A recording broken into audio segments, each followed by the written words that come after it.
Over. Wake up, Australiatopia. Good morning, citizens, and welcome to Mad Mac Straight Talk. I'm Mad Mac. So our hard question for today is, why would Australian media companies enter the banking industry? Let me tell you why. Media globally has suffered from the introduction of the internet. Now, back in the day when Gutenberg invented the printing press, he didn't make a cracker. Poor old Mr. Gutenberg died broke. He sold it to a bloke named Caxton, an Englishman I believe, and he made a chunk of change. And it didn't take very long before people like Rothschild realised that media was a really cool industry. So they've owned Reuters for around probably 100 odd years. And dear old Rupert, our own Australian grown and Australian hewn, is the 33rd richest man in the United States of America. At a modest cost, of course, he had to relinquish his Australian citizenship, but when you're as smart as he is, we say, good on you, mate. Now, his revenues in regional Australia have copped a real kick in the arse, and without naming names, our local rag, well, you frankly wouldn't wipe your bum with it. Now, one of the challenges for the media industry is that they lost their prime revenues. So they lost the cars to carsales.com, they lost the property to realestate.com, they lost the classifieds, they lost the bloody jobs to Seek, etc. So it all just drained out, and they were stuck with all this infrastructure and all these journalists, half of whom weren't that interested in what was really going on. And then a thing happened, gosh, called blockchain. And this crazy Bitcoin-y thing. And what no one's really twigged to yet is that in the media industry, there's only three things that historically they've had to do to make a quid. They make you laugh, they make you think, and they make you feel. And in exchange for that, you follow their content. Now, someone who was reasonably clever, although they're making no money, which is Netflix, said, let's make them members. Now, membership is really the future of all businesses on the face of the planet. But with all this frenzy around digital currency, you've got to understand that there is actually only one currency on the face of the planet. That's the currency of trust. Let's face it, if you didn't trust AUD to buy you a cup of coffee for $4.50, to buy you a car for $45,000, or some colleagues of mine spent $450,000 on a car, bit silly really, $4.5 million for a house, or I might be down in Sydney on Point Piper and my God, it cost me $45 million for a house. So all of that stuff you can pay for with what's called AUD. I call it Australia under domination, because there's this really interesting history around banks being, in fact, the providors of fiat currency. Now, the word fiat, it's not an Italian motor vehicle. Fiat currency just means it's the medium of exchange that allows you to swap something for something else. Now, there has been some people create exchange systems which are not too bad. So let's say I'm a lawyer and I want to do this person's conveyance, but this person's not going to pay me, but this person's got a coffee shop. Now let's say I want to charge them $800 for a conveyance, which would be a fair price. I'm happy to drink $800 worth of coffee for the year. So if that bloke over there has got some exchange barter system that allows him to get $800 worth of coffee, well, I'll happily do his conveyance for $800 worth of coffee. Now once you understand that, you get to a really fundamental issue that media will soon, I think, wake up to. So their revenues have been shot to shit, crook, but you've still got these banks just raking it in. Now for 20 years, I bought a couple of publications. One was called the Australian Financial Review, the Fin Review, and the other was the local rag. Anyway, what I used to do with the Fin Review, someone bought it at 8 o'clock in the morning, I read it at 6 o'clock at night, I turned straight to Fin Services, I turned to property, I chucked it out. Now in the 20 years that I bought it, I was only ever invited to one function by the AFR. And guess who was there? Lots of folk who read AFR. However, had they been tracking assiduously what I've been reading for the last 20 years, they'd know that I want to speak to people in property. They'd know that I want to speak to people in financial services. So the future of all media will be make them laugh, make them think, make them feel, and then make them connect. Because once you're at that point of connection, what you've got is an extremely powerful model, because that side of the equation has got the money. That side of the equation want the money. Now, you've all heard of a bloke named Aussie John. Oh, a legend in Australia. 90th richest man in Australia. We send him praise and glory. Although we have a small bone to pick with you, Aussie John. He said for 25 years, we'll save you, we'll save you, we'll save you. You know who he was saving them from?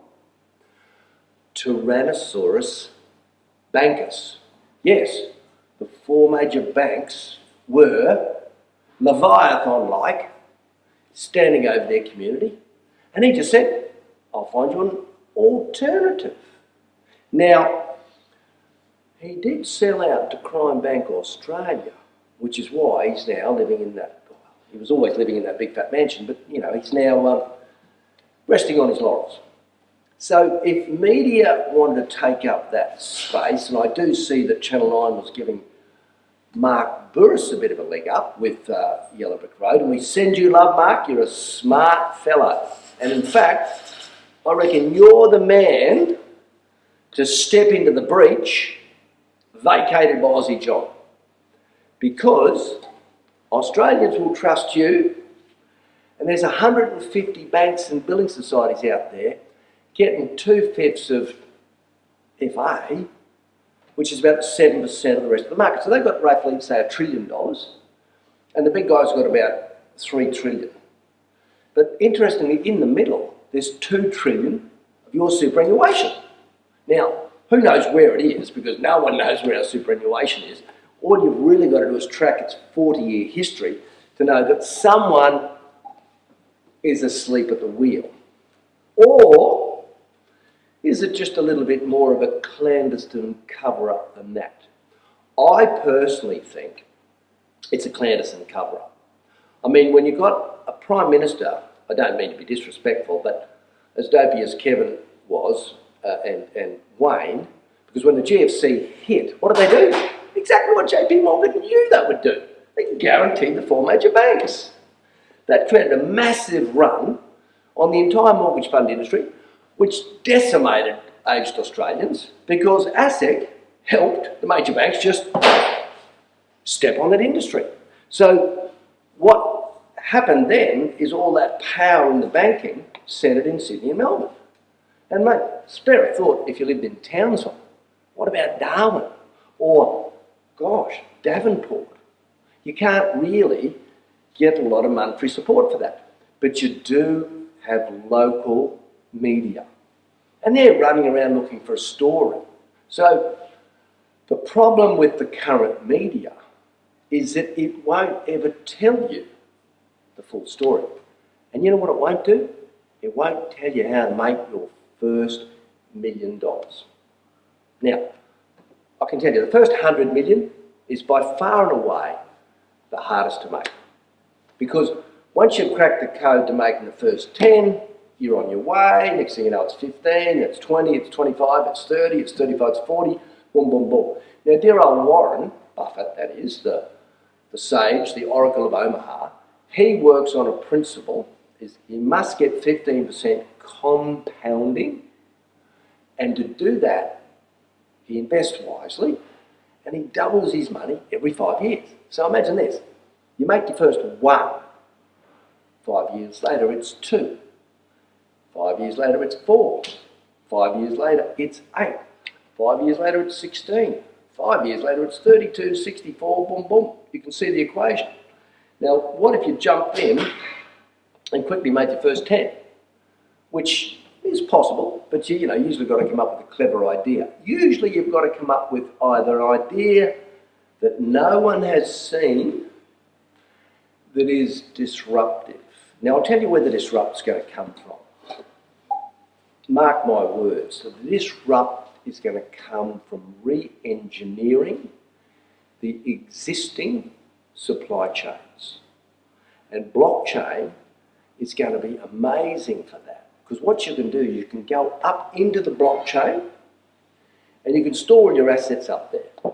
So if perchance, you use a global brand like KPMG, who, well, respectfully, can be useless as tits on a ball, because I have used them. If you're up in the blockchain, I don't need a KPMG. All I would need to do is to verify and validate that I have a certain asset up there. Once I've got an asset up there, I can actually digitise that asset. I can break it down into $1 notes. So if I put $1 million asset up there, I can actually have 1 million alternative tokens. Now that would give you something that's called an asset-backed currency, which, trust me, the government don't want. The reason the government don't want that is that if everyone in Australia, that is the cities, were able to generate their own currency, well, do you think we'd be listening to Canberra anymore? I mean, you just turn the news off. It'll become completely irrelevant. We're all of us hypnotised by this thing called the market. Warren Buffett doesn't read the newspaper. He doesn't care what people say about his share price. He calls it Mr. Market. Some days Mr. Market wakes up. He's very grumpy, so he marks your share price down. Other days he wakes up very excited and they want to pay Warren more for his shares than they're worth. But he doesn't sell them either way because he's not a trader. Now, I personally have never been a trader myself, although I do see some opportunity afoot in this crypto trading space. In fact, I think the yields there can be quite exponential. And we're going to promote some of that for our charity on another show. I want to just pause for a moment and have you reflect as to whether you've got any questions, because I want you to send your questions straight to me. Mad Max, M-A-D-M-A-C-S, Straight Talk, S-T-R-A-I-G-H-T-T-A-L-K, @gmail.com. What I'm really keen to do, I'm getting ready to do some boot camps, simple lessons to your black belt in money making. And part of what I want to do is to promote that I do know shit from clay in terms of helping you make a chunk of change. Now, I've got to warn you in advance that I've been banned for life, I think I mentioned it, from giving financial advice.